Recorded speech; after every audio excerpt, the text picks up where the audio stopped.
All right, listen to this carefully, because this can be taken in a couple of different ways. Enzymes are not alive, and they are not. They don't reproduce. So they're complex chemicals produced by bacteria. The bacteria produce the enzymes. Very complex. I'll show you in a minute. They cannot reproduce, and they cannot actually consume waste. They are makers and breakers of other molecules. They speed up chemical reactions just as unbelievably fast, but they don't get used up themselves. When they speed it up, it's like a complex chemical like this, and I mean basically just about like that. And it comes up and finds something it wants to destroy or break. It goes click, and instantaneously done. And the other, it's all done, which would take years if you didn't have this catalyst, this enzyme. So these enzymes are ultra important. So they don't even get used up. They go click, click, click, click, and they just keep wiping out all the stuff that's there that it wants to attack, this has been told to attack, or it's programmed to break down certain fats or proteins or carbohydrates or whatever they're made to do in their chemical signature they will do, and they don't get used up. So it speeds up a chemical reaction without getting used themselves. They just keep going, boom, boom, boom, boom. However, enzymes are all proteins. All right, listen to this carefully. They're all proteins. Proteins are these polypeptides I will show you in a minute. Some enzymes attack proteins. They're all proteins. But some enzymes attack proteins, so they attack each other. Therefore, enzymes' usefulness is limited by digestion from other enzymes. This is where it's very confusing. What they're saying is one enzyme can be destroyed by another enzyme, so its usefulness is limited by what else is in your body that's going to attack that enzyme, which is a virus. It attacks that enzyme, kills it, so you can't produce the chemistry you need. So now you cannot produce that level of that layer of interstitium that has the right chemistry in it, which I'm going to show you right now, to attack what's coming into it. All right, so I'll show you right now. All right, remember a while back there, Gokul from UC Berkeley was talking about your textbooks are wrong and so forth, and he was showing these little bacteria, I believe he was showing bacteria in the immune cells floating around through there, gobbling up all these ribosomes. All right, these are little balls, the little blue balls it had in its stomach. Basically, that's what I believe it is. Now, these are single-celled bacteria, just tiniest thing you could ever imagine, but they have that little whippy flagella, most of them, which is send them sailing through the fluid-filled highway and with this contents. Now, what happens with that contents where it needs to be used?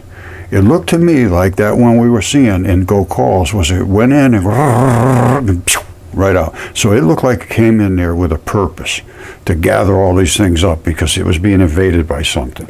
Or somebody ate something that it had to go get some stuff to break down the carbohydrates or fats or whatever it was.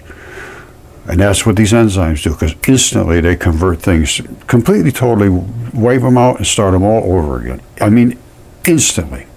Quarter of a second. All right, now, this is the ribosomes, which are those little blue balls I just showed you a minute ago. All right, you see ribosome? These little blue balls. Apparently, it squirts them out wherever they're needed. And then they unsheath, because they're wrapped in what they call a capsid. Now, I went to Johns Hopkins for genomics, so I know a little bit about this. Marguerite, who I'm working with, it went to Harvard specifically for this interaction right here, the ribosome exchange. And Andy Marino owns a company that specializes in bacterial laboratory equipment, and they set them up for big places where they process a lot of food to make sure that everything is clean and so forth. So, and Andy's is a triple PhD in bacterial engineering. So we do have some qualifications here. I know I mentioned it before, but it's good to have somebody talking, but you better have somebody that has some evidence to support what they're saying. And here is my evidence. So here is the ribosomes. They unsheath. Then they form these elegant molecules called enzymes or proteins. They're the same thing. Before I told you, it said proteins. All enzymes are proteins, all of them. So what does that mean? There are two things, not just one. An enzyme breaks things. A protein makes things. Proteins are building blocks. Enzymes are breakers. That's the difference. All right, now don't forget, this is going to turn into an enzyme from that ribosome. And this is what the enzyme, you saw this. And here's what the enzyme really looks like once it unfolds. It's just like this. Now, every one of these is a magnetic signature. Enzymes are so elegant that they actually do click chemistry. So if they come up against something they don't like, say this guy here says, this thing shouldn't be here, I'm going to kill it. It comes up and goes click, done. Instantaneously, brr, case is closed for that thing. It's all done at the speed of light, literally, which was the speed of magnetism. Bump, bump, bump, bump, which is, I call it click, click, click, click, click. Click chemistry is instantaneous enzyme destruction. All right? Or it may go click and set up a whole series of building blocks. And then those building blocks incorporate into each other and they make fibers and all these kinds, because their building blocks are collagens and keragens primarily is what I'm talking about. All right, just so you understand, there's all kinds of thousands and thousands of different bacteria. And they show them in these different shapes and arrangements and so forth. But the reason they're like this is to create these magnetic signatures. This one here is going to create two balls like that, two magnetic balls. And that one there is just going to have one with a seam in the middle, and that one there is just going to be one big ball. But they're all going to be magnetic particles that create these extremely elegant enzymes, which are created from the bacteria. These are only single cells. Bacteria is one cell, tiny. All right? And then it spits out that ribosome, unsheaths into the enzyme and the proteins. Now, let's just look in a nutshell exactly what happens from the bacteria to our DNA. That's a sequence we want to go over right now. All right, this is it in a nutshell. The bacteria itself has its own DNA, just like we have. And inside its own DNA, it says, I am going to have a flagella, and I am going to have a certain membrane around myself, and I am going to create ribosomes. And those ribosomes are going to be strung out in this particular exact sequence of these amino acids, which are the protein chain polypeptides, just like this. It spits them out in a chain. All right, because it's got a program. It says, all right, add another one of these over here, and another one, and the blue ones, a green one, and they come out in this protein chain. Now, it goes into this section right here, which is where it transfers this chain of sequence into this chain of messenger RNA. So the transfer RNA changes this messenger RNA, sends it out, and it breaks in to our DNA and incorporates itself here. But it requires this polymerase. All right, polymerase. And what is polymerase? Anytime you see ACE on something, it means it's an enzyme, basically. This is just nothing more than an enzyme. If that enzyme's not functioning correctly, you're not going to be able to get that messenger RNA into your own DNA. And again, this is an enzyme. An enzyme requires a bacteria. I don't care what you say. That's just the way it works. If you don't have the bacteria, you're not going to have the enzyme. And an enzyme is required for the messenger RNA to do its job. Simple as that. And the same thing with this little cloud here. You have to have the right a transferase. I believe it's called transferase between the polypeptide chain and the messenger RNA. It transfers that code, and then it goes and invades our DNA. Now, this could be a good guy, it could be a bad guy. That's the key. If it's a bad guy, it comes through here, and then it attacks us in a number of different ways. It could invade our DNA and just change our DNA. I don't know. Or it may not invade our DNA, it may not be able to get that deep into us, but it might be able to take up residence with its own set of molecules that grow, because I don't know what's coming out of these bacteria. And when you take them out of the wild and so forth from animals that developed them, bacteria has to evolve. This is what evolves. It's not us. It's the bacteria. We're products of bacteria. I'm not kidding you. That's a fact. If you don't have the bacteria, you don't have the enzymes. So whatever bacteria is in you has to produce these enzymes. Now, these enzymes are good or they're bad, both. A virus and an enzyme that's a good enzyme is the exact same thing. So you need enough good enzymes to fight off the bad enzymes. And you should easily be able to do that if your immune system's working, because you have a fluid-filled bag. Every single molecule in your body is touching this fluid-filled highway of enzymes that should protect you. But if you don't have the bacteria that is good for you, none of this happens. None of that. So you could be forever sick because you can never program yourself to recognize and fight back. That's what this whole thing is about becoming immune, is to be able to reprogram the DNA. But in order to break in, you need an enzyme. That's why I'm so really pushing so hard on the bacteria database. If we don't have that, we're stuck. We don't have any idea what we're doing until we have a database. And then we can associate patterns. This is what the whole thing is about. All right, I think I talked about this before, but if you do not have the correct enzymes to turn on methylation, all right, protein and nucleic acid methylation, enzymes, methylating enzymes, are implicated in myriad cellular processes. The enzymes utilize diverse chemical mechanisms ranging from nucleophilic substitution, that's the most important one, which is displacement to a novel radical-based reaction found in bacterial iron, sulfur cluster proteins. Now, it goes on here to talk about they work with your DNA. All right, enzymes, they establish, recognize, and remove DNA methylation are broken into three classes: writers, erasers, and readers. So we're writing into the DNA, we're erasing out of the DNA, or we're reading from the DNA.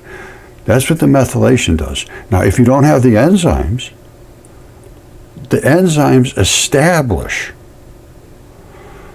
recognize, and remove DNA methylation. So the enzymes come in and they take care of DNA methylation. They're broken into three classes. They can come in and work as writers, they can come in and work as erasers, or they can come in and work as readers. Or they cannot come in at all because you don't have the enzyme.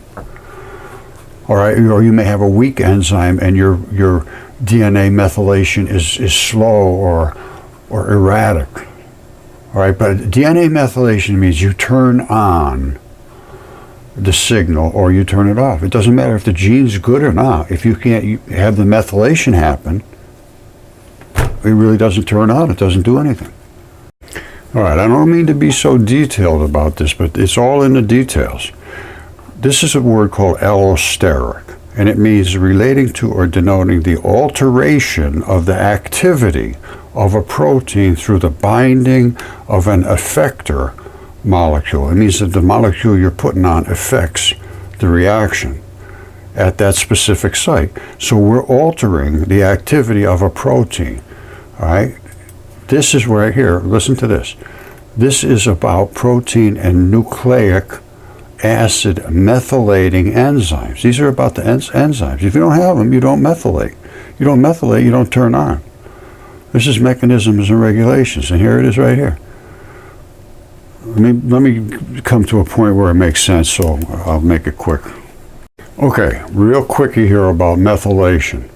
National Library of Medicine, National Institute of Health.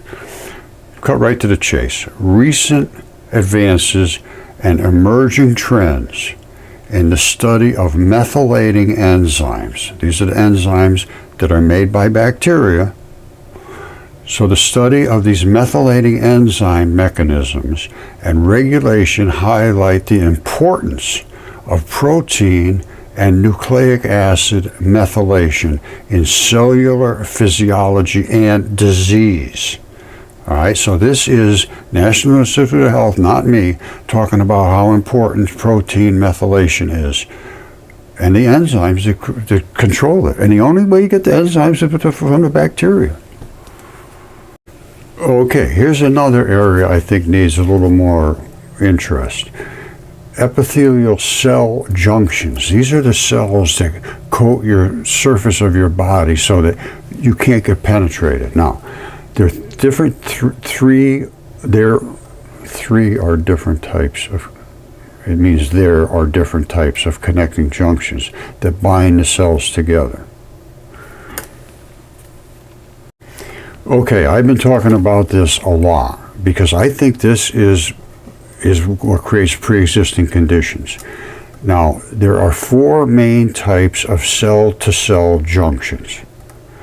All right? There's different types of connecting junctions that bind cells together. So all cells are supposed to be glued together as if they're a membrane so that you can't get through them. They got to be glued together with these junctions. Now, there's occluding junctions, which are tight junctions. Your lungs are supposed to be tight junctions. As you breathe in, you're not supposed to let these things squeak through these junctions into your good flesh. And that's what I showed you, what happens with cancer. All it's got to do is find an easy entrance, like this, and it breaks through and gets through. There's no enzymes here to protect you. All right, that's my take on that. All right, so let's go with four of them. There's gap junctions, desmonas, adhering junctions, and some of them they can move and all this stuff, like your lungs have to do all kinds of stuff, but they have to have very tight junctions inside the alveoli because you're taking in all kinds of who knows what. And some people get sick from inhaling it, some don't. And some people get sick from inhaling other people's bacteria and some don't. And why? Because some of them have tight junctions where they're supposed to be tight. Some of them have loose junctions. The loose junctions, they open up and straight through. All right, these are the junctions. Now, adhering junctions are right like this here, and they should be together, really tight. And this actin filaments, which are microfilaments shown in red, join up to adhesion junctions. So they adhere together. Now, if those actin filaments aren't, there's supposed to be tons of them in your body, just everywhere. And if you don't have those filaments good, or they're weak, or there's something wrong with them, or those filaments are not, they don't tangle the way they should tangle, you're going to have loose junctions, I would think. This be something to investigate. I don't know. But I would like to know if people that get lung cancer and so forth, even the non-cancerous tissue, has it got tight or loose junctions? Is it something that it was just a thing just waiting to happen because there wasn't a tight junction? That would be interesting to know. And that could be done through autopsies and some real fancy microscopy and that type of thing. But all of these different types of junctions need to be looked at in a new light, because this is how you're getting invaded. In my mind, it's got to be coming through that junction, because that junction is your membrane, and your membrane is your, basically to me now, it's your immune system for that particular organ, or that particular muscle, or tendon, or eyeball, or ear, or gums in your esophagus, all your intestines, all through your guts. Even your red blood cells have membranes, which have membranes just like that around them, right around your red blood cells. And if there's something wrong, you don't have the right protective chemistry in there, you get some kind of blood disease. That's the way I am seeing this now in the research that we've been working on. And we're hoping that will establish itself as possibly factual if we can get this database. And then we can make some, correlation between what happens to people, and is there some biological, bacterial issue without the enzymes, and can we intervene? And is it demographic? Is it everybody in that area? Because it appears to be that there's a lot of congested areas of certain diseases. Why? Not 100% sure. But we should be able to track and see, is bacteria being damaged in areas that have like these big train wrecks and all that stuff? Is that causing people's bacteria to be damaged? Because I believe if the bacteria gets damaged, and it's everything you take in is going to affect you. If you can protect yourself from it, I suppose you're going to be okay. But some of that stuff you probably can't protect yourself from. It's just too toxic, and it gets right down through. And then, but I would think it's going to affect the bacteria. We got to look at the bacteria and get a bacteria database, because right now it's a lot of guesses. A lot of guesses at this particular moment. But anyway. Okay, this just came out and talking about brain acidity linked with multiple neurological disorders. Well, what causes the acidity? Well, it's chemistry. Now, if my brain doesn't have a lot of acid on it and yours does, what's the difference? How did that happen? Here's the deal. They all involve a degree of cognitive impairment. So they're all like Alzheimer's, autism, all of these things that affect your nervous system. They often share genetic or metabolic features, hinting at a common biological basis. Well, metabolical features, what are those? That's digestion. All right? Genetic is usually within the same family. But usually within the same family, they're eating the same foods, they're drinking the same water, and all that same stuff too. A lot of that can happen as a result of being exposed to the same things, possibly. Who knows? But metabolic, that tells me we're talking about digestion. All right, here's what they think. Let's start with the definitions. Digestion, which I just talked about, it's about digestion. Well, digestion, they say, refers to how the body processes the food in a gastrointestinal, which is your GI tract, and how it eliminates the food waste by the intestines. Well, I totally agree with that. Now, but the metabolism happens at the same time. It's all through this digestive tract. So, metabolism, they say, and I guess I have to agree with this, metabolism refers to how the cells utilize the energy we have absorbed from food during digestion. So if we didn't digest something, we don't have the energy, we don't have the products from the digestion. And the only way we can digest something with the enzymes, the only way we can have the enzymes is to have the bacteria. So if your bacteria is damaged, I don't care.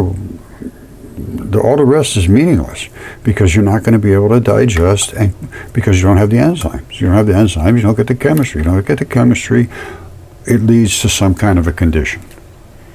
Or loose junctions. It could be just something moderate, very, very low impact, but it could be something just absolutely terrible. And if all your junctions that are supposed to be tight are loose, that's not good, because then you're just a wide open case getting ready to be invaded.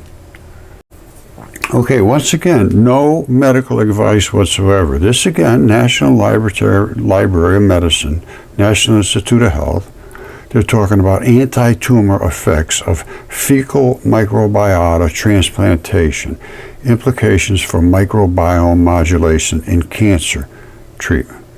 So these fecal matter transplants put the bacteria back into somebody who is deficient in some form or another, with bacteria, or they have too much bacteria.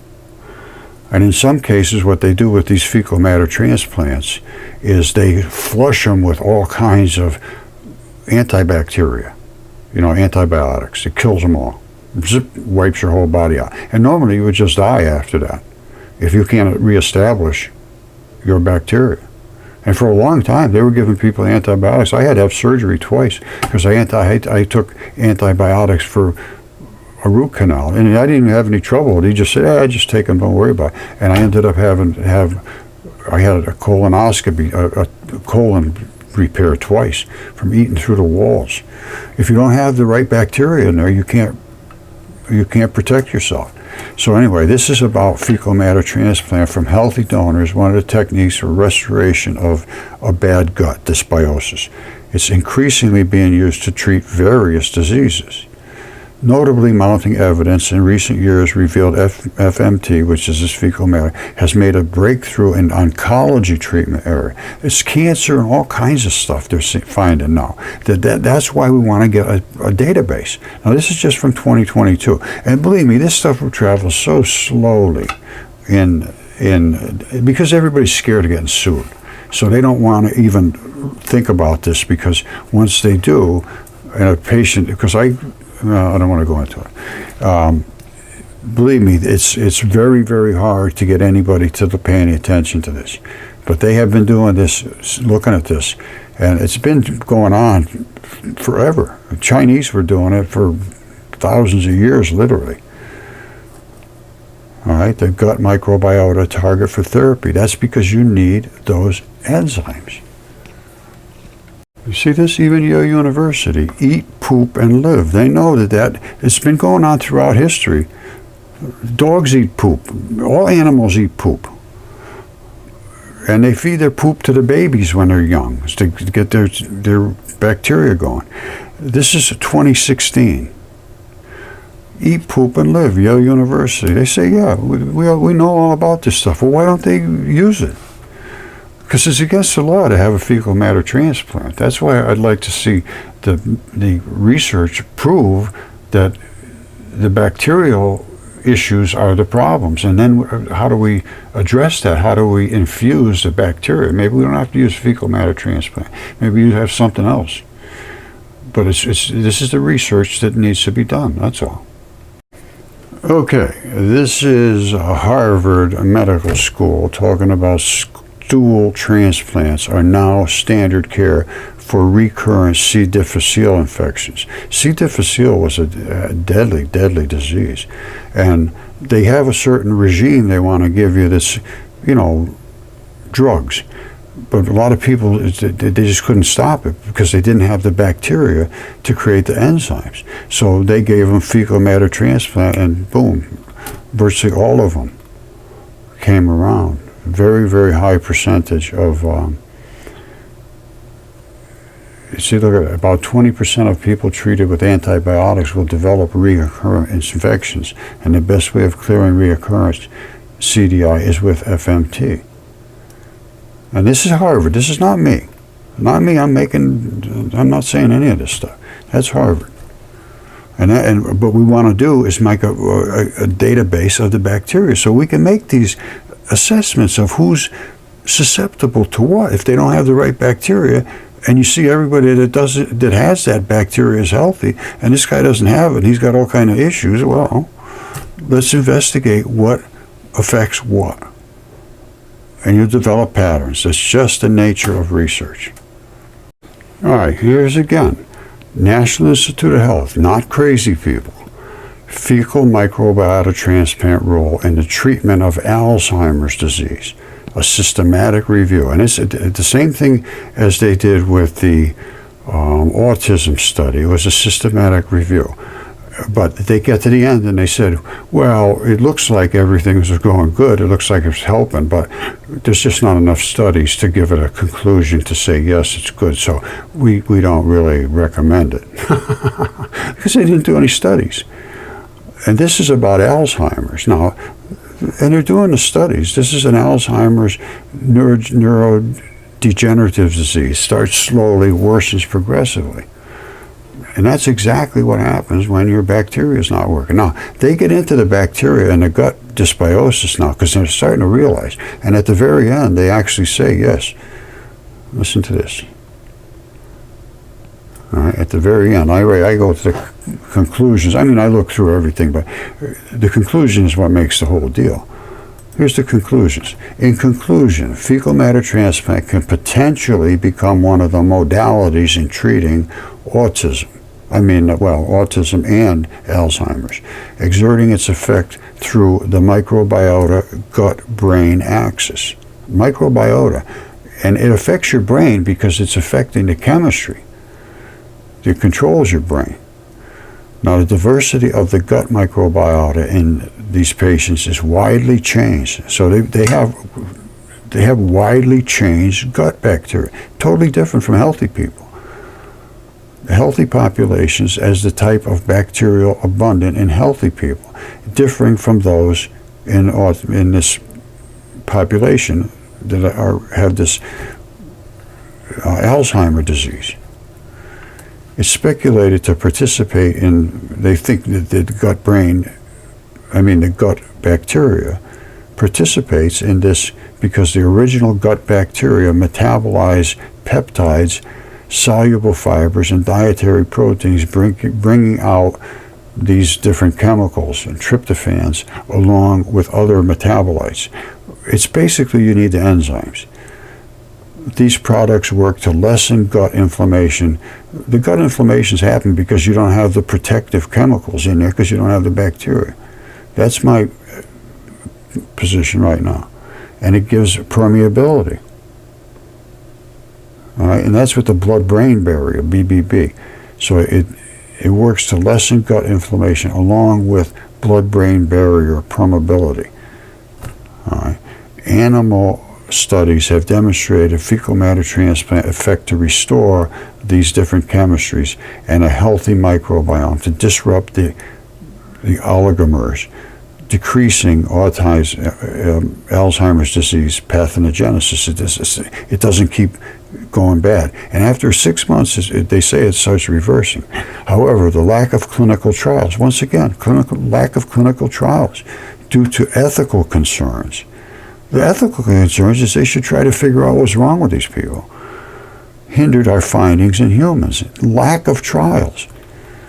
Nevertheless, 2 cases were identified in an 82 and a 90-year-old patient that had received fecal matter transplants from fit donors, and the recipients exhibited cognitive improvements.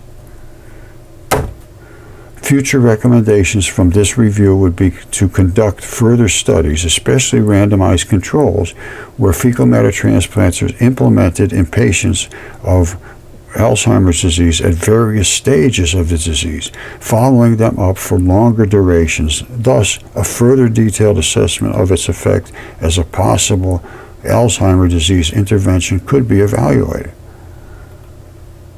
All right, so it's always, well, we need to look more. We need to look at it. Say, yeah, we don't have enough data. We really need to start looking into that. That's a couple of years ago. So, and they knew this for many, many years now. This is not something that was unknown. It's just not taken into consideration by the medical industry. I hate to think of why, if it's got related to money. I don't know. I find that hard to believe that people would. Anyway, but we need to start looking down these roads that I'm talking about, and it's every molecule in your body has to be serviced instantly, over and over and over, 24 hours a day. So the enzymes have to keep doing their job 24 hours a day. That means your bacteria has to be very healthy. So you also have to feed that bacteria. You have to put them in an environment where they're not being damaged. And we eat so many bad things. And then in the sunlight, you're burning through your skin, and actually the bacteria that's in your skin is being killed. And then you get melanomas because the bacteria that's in the cells that are supposed to clean that stuff out they're not alive as they should be. So you start to develop melanomas. And that's something else that shows promise with this fecal matter. Let me show you that. All right, I just talked about melanoma. Listen to this. Dietary tryptophan metabolite released by intratumor Lactobacillus reuteri. It facilitates immune checkpoint inhibitor treatment. So it helps in this immune treatment of melanoma, primarily is the one I'm interested in. Now, it says the use of probiotics by cancer patients is increasing, including among those undergoing immune checkpoint therapy. Here we elucidate a critical microbial host crosstalk between probiotic-released hydrocarbon receptors against these invaders, basically, within the tumor and microenvironment, potentially enhance anti-tumor immunity. All right, now don't forget, this is for melanoma. Okay, this is from the National Institute of Health again. This is 4 years ago. They're talking about Lactobacillus reuteri, the prevention and effect on melanoma.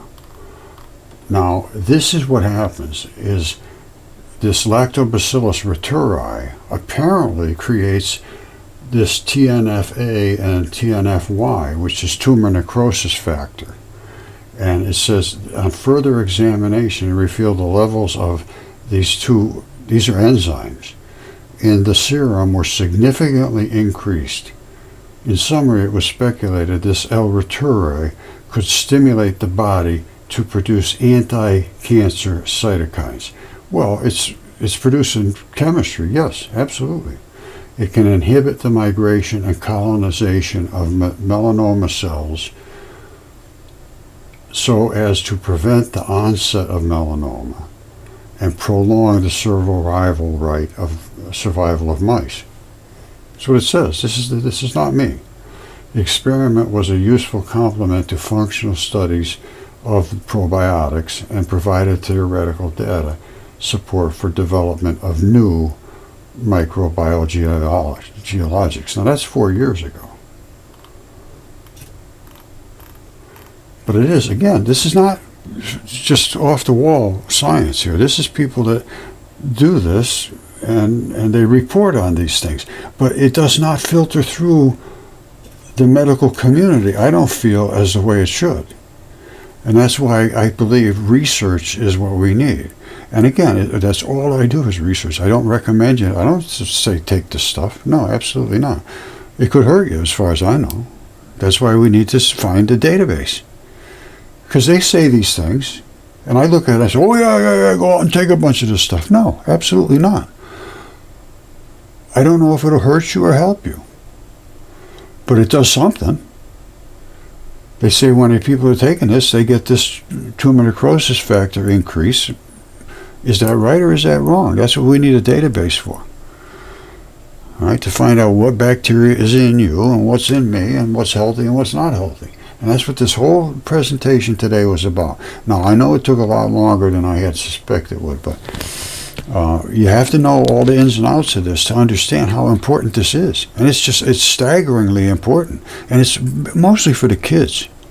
This stuff about the autism and all that, Marguerite, who is in Belfast in Ireland, North Ireland, she's now in the news now. They're following her story through the news over there in North Ireland, and how she got started and how she developed this regime for her son, John Jr. And again, we're going to have a meeting actually today at a couple of hours online with the people over in European Union, because it's taken over there. They have a lot of problems. We do too. Everybody's got kids or somebody they know with autism. It's just 100%. It's right across the board, and it's getting worse. And the only reason I think it's getting worse is because of the environmental conditions are wiping out the bacteria in the body. That's what it seems to be looking like to me now. So It's just going to require a little bit more research. And that's going to probably require some money. I don't want any money, and I'm not going to do the research either. I'm just a guy talking, but I have a bunch of people. I have a lot of people that I've been working with, a lot of people that have a lot of expertise, but they have no sway in the community, and I don't either. And no matter what it seems that you can present, it's very, very hard to get an audience. And even though Andy's like a triple PhD and he's a bacterial engineer, he knows all of how these things fit together and how they work together, and he's got his own business and the whole 9 yards. And I don't think he's getting a whole lot of attention either. But it's hard to start screaming because they come back at you. That's the problem with this whole situation. So hopefully it'll get some attention. If we can get a database, we can make some valid assertions. And then, once you know the truth, there is no excuse. Once you know the truth, there is no excuse. Once you know the truth, there is no excuse. All right, before we start, you have to understand, this is brand new. We're going to be talking about the interstitium primarily, which is a new organ system, really. It's a network of fluid-filled cavities found everywhere in your body, everywhere. Your body is lined with a network of fluid-filled cavities that until now were unknown to science. They didn't even know about this, and they just reported on it in 2018. Now, I discovered this and reported on it in 2015. I wrote a paper about it, this fluid-filled network highway. It involves one gigantic system that covers the whole body, and all of these lymph fluids really is what's flowing through here. And they still don't understand this because this is pretty brand new stuff. And all of the stuff I'm going to talk to you about today is based on this fluid-filled highway and the enzymes and bacteria that live in there. And I'm going to actually show you them living in there because now they can actually see them. Okay, this is 2018 is when they announced this. Scientists say they found a new human organ, dubbed the interstitium. A new organ is a network of fluid-filled cavities everywhere in your body. And they never knew about this because they weren't visible. By the time they autopsied people, the fluid was flat like a pancake, and they thought it was a thick layer. All right, so this is brand new. Okay, the reason I'm showing you this is how I discovered the interstitium and these fluid-filled highways. Now, this is a rock, but it is what I call a mud fossil. And that's what I discovered mud fossils in 2010 or so, and realized these were all body parts. And then I started to really research them deeply and get into the actual chemistry and the anatomy really, really deeply. I mean, as I will show you, and I discovered things nobody's ever seen before because I can see them preserved in their exact entirety. Why they missed the interstitium was because by the time they looked at it, it had already dried out and turned flat. All the fluids went away. They never saw it. Up until just 2018, they agreed, yes, Roger was right. And because I kept saying, this is all different than you guys are talking about. So anyway, here's the deal. This is the flap that is that flap. That connects every organ and every body part to the next body part. And there's two little tabs in here, two little holes that appear to be the connection for the fluids. Now, as I had in my paper, some organs are filled with acids. Your stomach is just a bag of acid. Your pancreas, your gallbladder, your liver, your kidneys, your heart, your lungs, they all have a specific chemistry that is only created by bacteria, which are the enzymes that live in this fluid-filled layer that is the interstitium that I discovered in 2015. Nobody knew about it. They still don't even, most doctors still have no clue about it. This thing travels very slowly through the medical community. If they went to school 10 years ago, they're not interested in, well, I shouldn't say that. I don't see much interest, let me put it that way. Well, I see no interest at all. So let's just be honest. Now, this, I am going to show you how this transfers its fluids from this organ, or in this case a chunk of a muscle, to wherever it has to go to, because this muscle is going to be protected by, let's say, something that has more saltiness to it than acids. But it may be connected right up to your stomach, because something's going to be connected to your stomach. Your stomach has got all kind of acid in there. It's got to be a different chemistry. That chemistry is different chemistry. So these two little tabs that come out that connect to the next set have to have a different chemistry here, and somehow it isolates from this one to the next one, because if this was protecting you from blood, protecting your lung, and it's right next to your kidney or something, you can't have the same fluids here in that membrane as you do around the kidney. It's just not going to work. Or same thing around the stomach. It's not going to work. They have to be different chemistry. So I'm going to show you the little holes that connect this. And now they don't know that this is a new organ. This is another new organ that's unknown to science right now. And I know that for a fact because I've talked to some of the top people in the world about this, and they don't know that that is a special type of organ right here, which is the attachment. It's completely different from the rest of that tissue. It doesn't look it here, but I'm going to show you in the microscope in my mud fossils that it is absolutely, no question, it's a different piece of material. Now, I'm going to look in the microscope and show you these two dots. What am I talking about? They're right down here. You can't see it in this picture, but I have it up in the microscope right here now. So we're going to be looking right down in this area right here. And there it is. All right, take your time and look. See those two little dots right in the center there? That one and that one. That tab comes down and it would lock into another piece of body part. And these, I believe, jump over into that other part. I believe that somehow the fluid goes in and comes back. I'm not exactly sure about that. Nobody knows even about it. So it's totally unknown at this point. However, that is, I believe, how it transfers the fluids between one organ and the next organ. That's all I can determine, because they have to be different chemistry. Okay, my friends, I have been working with some people over in North Ireland that are doing a study of bacteria that's within the body. And the bacteria in the body are the chemists that provide the molecules using enzymes. We're going to go through this, but there's some new research that indicates that if we can get that bacteria back doing its job in us and get these enzymes to break down molecules the way they should, there's a chance we might be able to help with some of these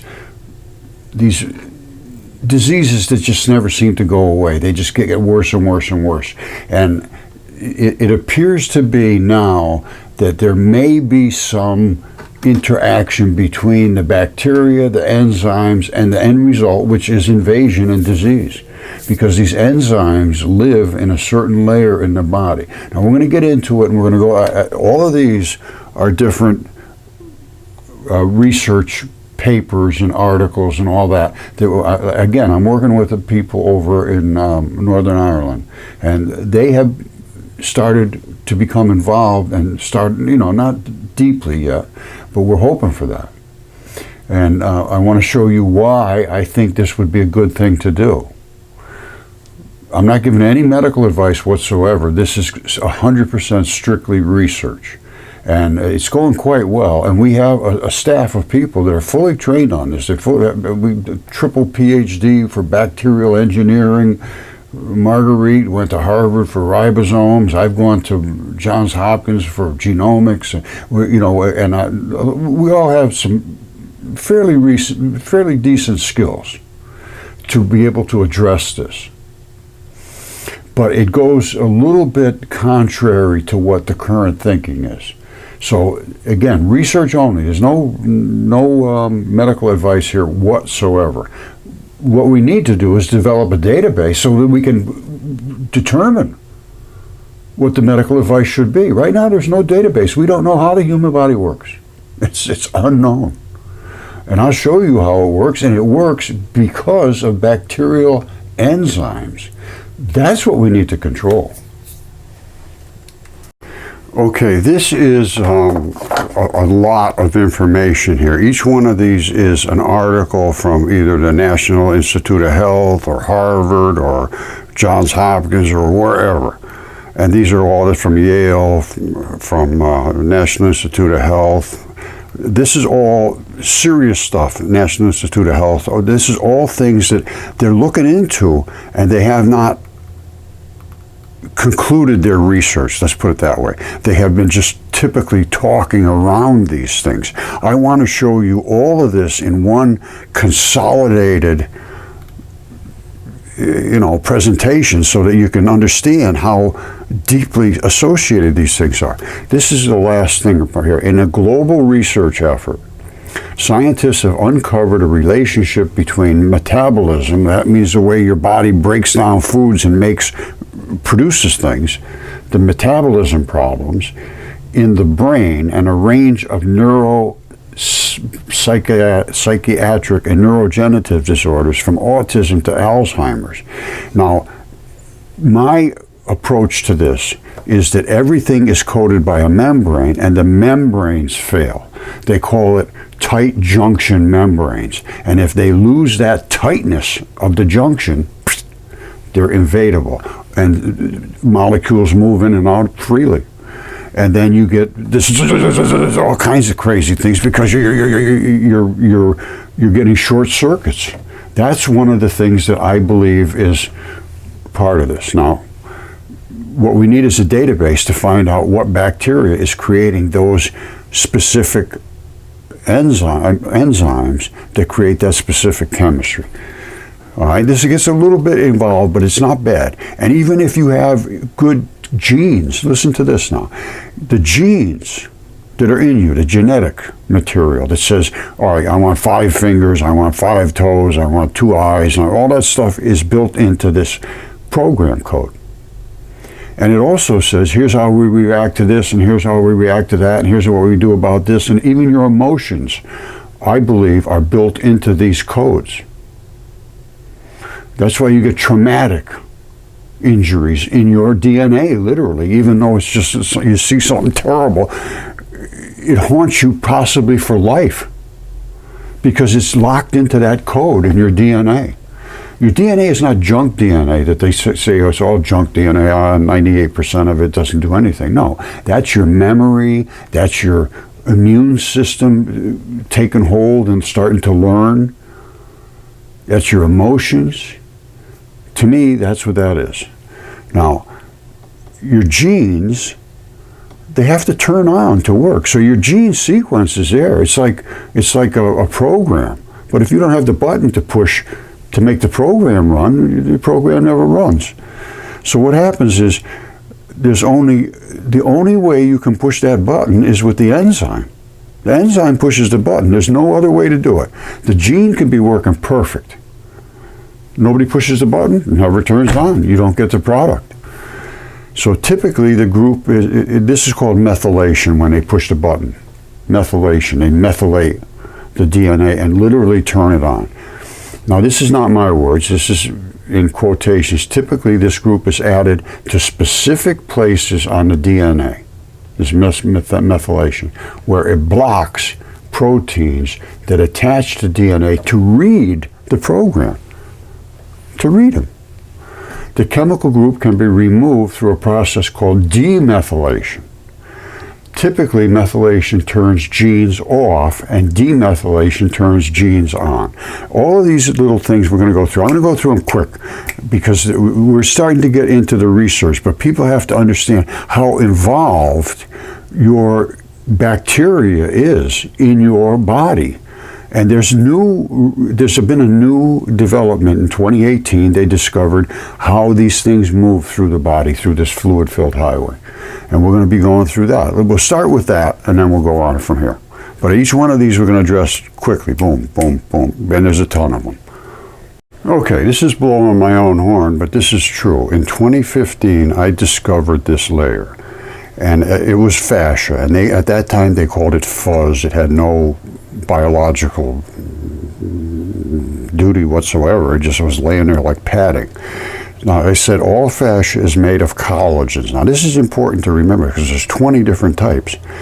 Collagen is the fabric creating fiber and elastins in a sheet that wraps everything individually. This is this fluid-filled highway.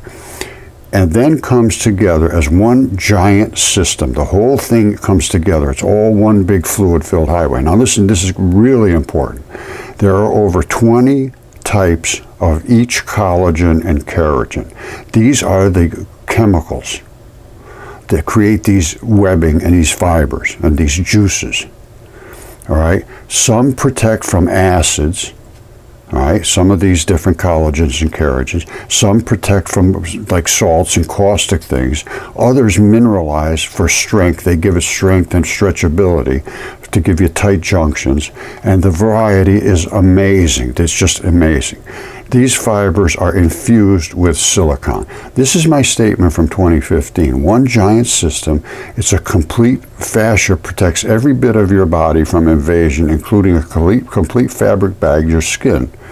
Your skin is not just one type of fabric either. You have tough skin, fine skin, all that. And I go through the whole thing. All right, just so you understand, a fascia is a tubular, fluid-filled fabric network. Instantly reconfigures itself. If you damage it, you pull it, you stretch it, you're doing all this all the time, but it puts itself right back together. And I was working with people over in Germany and all those places, and at this time they thought it was fuzz. They were talking about just being fuzz. And the only people who knew anything about it were sports injury people, because you get injuries in these membranes, and they pull and they stretch and they rip and all that. And I'm going to show you in a second. I can prove that as well. So anyway, I understood this, and I also knew that it was associated to acupuncture points where these things invest in each other. I'm going to show you some of that happening right now, just to prove myself so we can go on from here. Okay, the reason I'm showing you this is how I discovered the interstitium and these fluid-filled highways. Now, this is a rock, but it is what I call a mudfossil, and that's what I discovered mud fossils in 2010 or so, and realized these were all body parts, and then I started to really research them deeply and get into the actual chemistry and the anatomy really, really deeply. I mean, as I will show you, and I discovered things nobody's ever seen before, because I can see them preserved in their exact entirety. Why they missed the interstitium was because by the time they looked at it, it had already dried out and turned flat. All the fluids went away. They never saw it. Up until just 2018, they agreed, yes, Roger was right. Because I kept saying this is all different than you guys are talking about. So anyway, here's the deal. This is the flap that is that flap. That connects every organ and every body part to the next body part. And there's two little tabs in here, two little holes that appear to be the connection for the fluids. Now, as I had in my paper, some organs are filled with acids. Your stomach is just a bag of acid. Your pancreas, your gallbladder, your liver, your kidneys, your heart, your lungs, they all have a specific chemistry that is only created by bacteria, which are the enzymes that live in this fluid-filled layer that is the interstitium that I discovered in 2015. Nobody knew about it. They still don't even, most doctors still have no clue about it. This thing travels very slowly through the medical community. If they went to school 10 years ago, they're not interested in, well, I shouldn't say that. I don't see much interest, let me put it that way. Well, I see no interest at all. So let's just be honest. Now, this, I am going to show you how this transfers its fluids from this organ, or in this case a chunk of a muscle, to wherever it has to go to, because this muscle is going to be protected by, let's say, something that has more saltiness to it than acids. But it may be connected right up to your stomach, because something's going to be connected to your stomach. Your stomach has got all kind of acid in there. It's got to be a different chemistry. That chemistry is different chemistry. So these two little tabs that come out that connect to the next set have to have a different chemistry here, and somehow it isolates from this one to the next one, because if this was protecting you from blood, protecting your lung, and it's right next to your kidney or something, you can't have the same fluids here in that membrane as you do around the kidney. It's just not going to work. Or same thing around the stomach. It's not going to work. They have to be different chemistry. So I'm going to show you the little holes that connect this. And now they don't know that this is a new organ. This is another new organ that's unknown to science right now. And I know that for a fact because I've talked to some of the top people in the world about this, and they don't know that that is a special type of organ right here, which is the attachment. It's completely different from the rest of that tissue. It doesn't look it here, but I'm going to show you in the microscope in my mud fossils that it is absolutely, no question, it's a different piece of material. Now, I'm going to look in the microscope and show you these two dots. What am I talking about? They're right down here. You can't see it in this picture, but I have it up in the microscope right here now. So we're going to be looking right down in this area right here. And there it is. All right, take your time and look. See those two little dots right in the center? That one and that one. That tab comes down and it would lock into another piece of body part. And these, I believe, jump over into that other part. I believe that somehow the fluid goes in and comes back. I'm not exactly sure about that. Nobody knows even about it. So it's just totally unknown at this point. However, that is, I believe, how it transfers the fluids between one organ and the next organ. That's all I can determine, because they have to be different chemistry. All right, what you have to understand is that every part of your body has a different chemistry. You've got your esophagus, you got your stomach, you got your small intestines, you got your large intestines, you got your rectum. All of that food passes through there. It's going all right from the beginning to the end, through your saliva, through your stomach, through everything. So every one of these is open to invasion. You're going to eat all kinds of stuff that's not going to be good for you, and it's going to have to go through you, or it's going to have to be dealt with you by something in your body. And the only thing that creates something fast enough to deal with these invasions is enzymes, and the only thing that creates an enzyme is a bacteria. So let's remember, bacteria is the focal point of this whole research project, is to find out what is a normal, healthy bacterial community in what parts of the body. This is kind of a daunting task, but we have to come up with novel ways to investigate what's coming out of here. And the whole thing, literally, once it goes through your body and comes out as poop, is really basically what you're made of. That's kind of crazy sounding, but it's true. You're made of bacteria, literally. All of this is nothing more than a factory for the bacteria to produce the chemistry that uses all the things that come through your factory and sends them off over to the lungs, over to the kidneys, over to the heart, over to muscles and tendons and toenails and whatever it needs. But the only way that can convert that stuff is bacteria. All right, I hope that makes sense to you, because that's the key right there. And they live in these layers. And again, they never knew this. All of these have the same layers. But at this point when this book was written, they didn't realize that the interstitium was a fluid-filled highway. Now, I've read this book front to back, and it's as detailed as any medical book there is. And in the beginning, when a baby's born, they have no digestive systems to speak of. It says the digestive system of a newborn, unlike the adult body, the fetal digestive system does not have a digestive function from birth. There's no digestive function, but it's ready to program from local bacteria, which is vaginal juices, fecal matter, and all that. When they're born, all of that stuff should get all over them. And they're trying to keep them too clean now. See, I shouldn't say that. Forget that. Keep them clean, do whatever you want. But I'm telling you, if they don't have the right bacteria, they're not going to stay healthy. All right, so they do not have any digestive function from birth. The stomach and intestines are reduced in size, while the liver is huge, much more developed. Look at the size of the liver.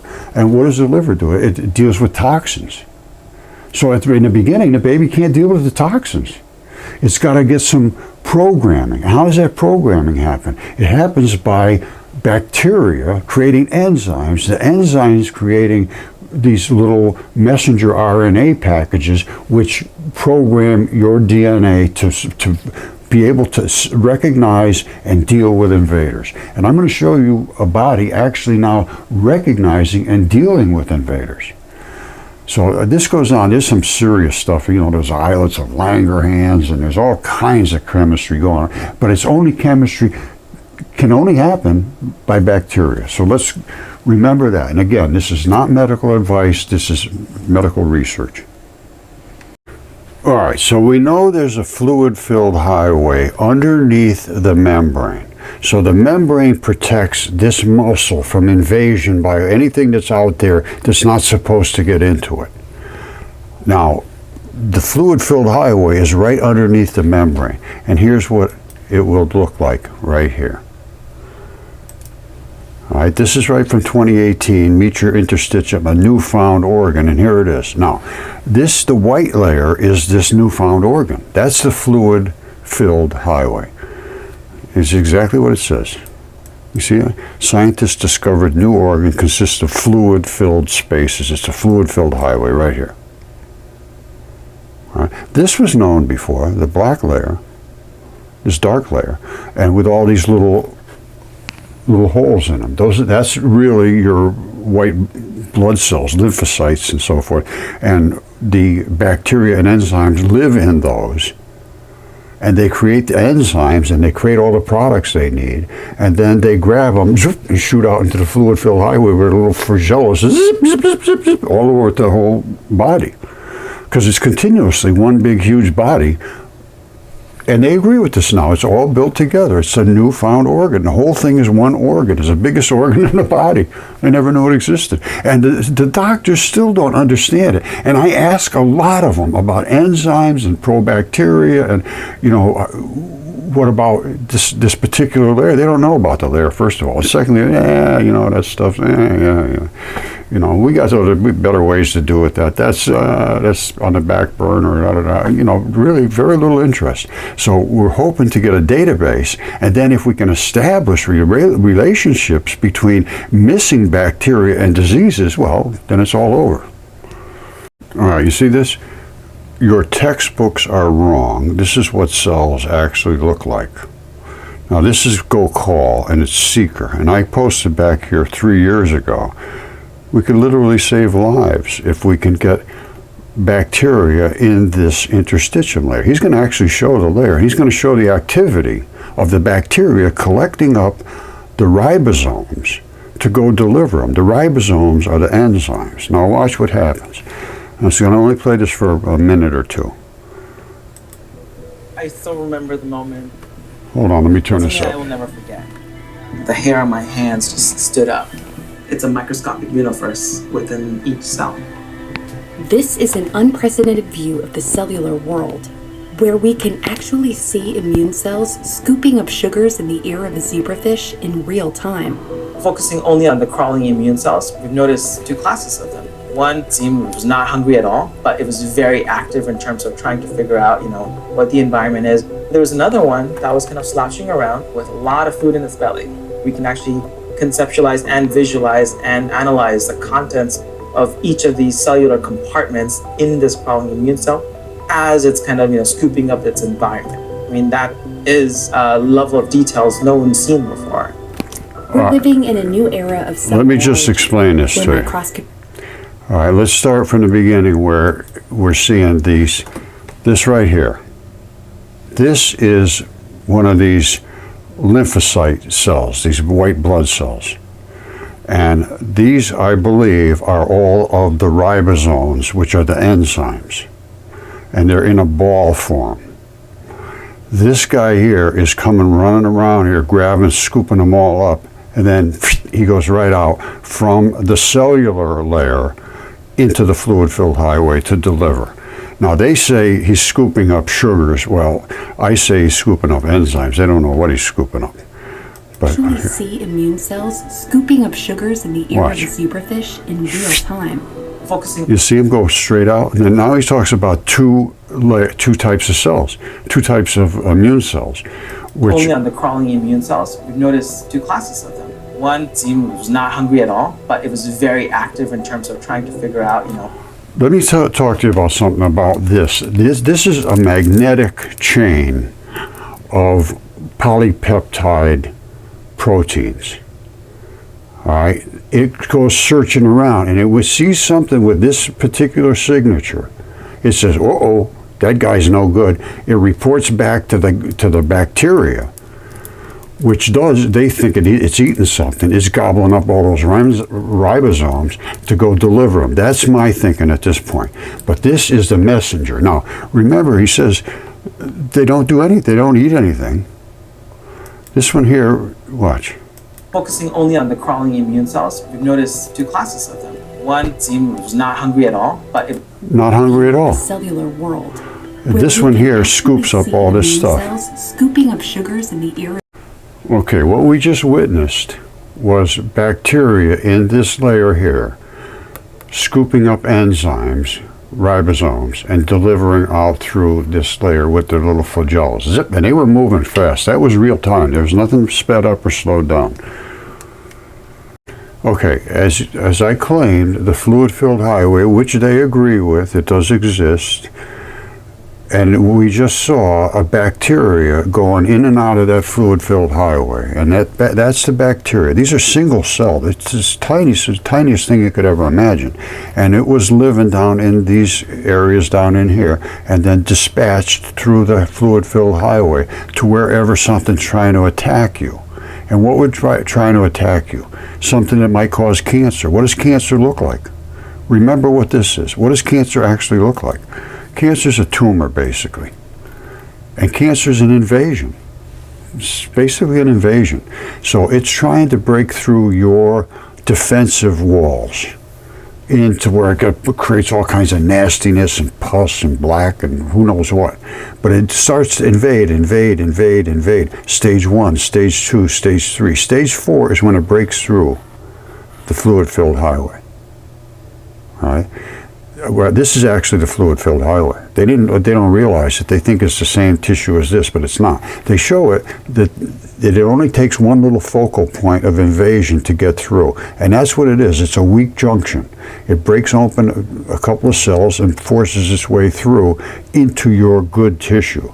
That's called a weak cellular junction.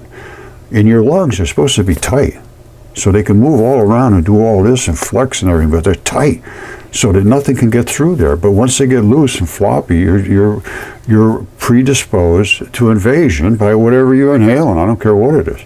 And the same thing in your digestive system. Every single cell Every single cell has got a Slurpee around it called small leucine-rich proteins. They're all floppy, gooey stuff, so nothing can get through, but it can float and move around and stretch and do all this. They're gooey substances. Once the cancer breaks through that, then you're in trouble. Now it's eating you. That's what a tumor is. And there's like, right now, I think the last I heard was there's over 400 types of cancers. That means there's 400 types of membranes. In my mind, because it broke through the membrane. The membrane's supposed to stop it. So every one of those has its own chemistry. And in your nervous system, every fiber has its own chemistry that coats it to insulate it. So the chemistry in your body is just phenomenally unbelievable. Now let me show you what bacteria versus enzymes versus chemicals is all about. All right, the whole reason I'm doing this presentation is because of this bacterial study we're going to try to do. What we need to do is be able to collect specimens, so we need some kind of an easy collection kit. We need some kind of an easy exam to examine these collections of what they represent as far as bacterial communities go. We don't necessarily have to know the names of them. We just have to know the spectrum colors, I think. This may work. Be able to look at all of the different molecules in a spectrum and using some artificial intelligence, group it all together and say there's so many of these blue frequencies, because everything's going to have a frequency. All right, every single molecule there is will give off a frequency. So that's what I'm hoping we can use spectral analysis. But anyway, that's all. I think that can be done. And make it quick and simple. Just take a picture of the fecal swab and the oral swab. And we have to get a database of whatever we can get for bacteria. Fecal, mouth, belly buttons, armpits, nasal cavities, wherever. So we need as many details as we can get, but not any personal details. We just need to know the age, the race even, the general demographic area they live in, any kind of health habits, a few things. The more detail we can get about the person's lifestyle, the more information we'll have about how it may or may not damage or help his DNA through these enzymes. And it's all about the chemistry. You don't have the right chemistry. And I'm going to show you right now, bacteria versus enzymes versus chemicals. Bacteria are the factories. Bacteria are the factories that produce enzymes. Enzymes is the key.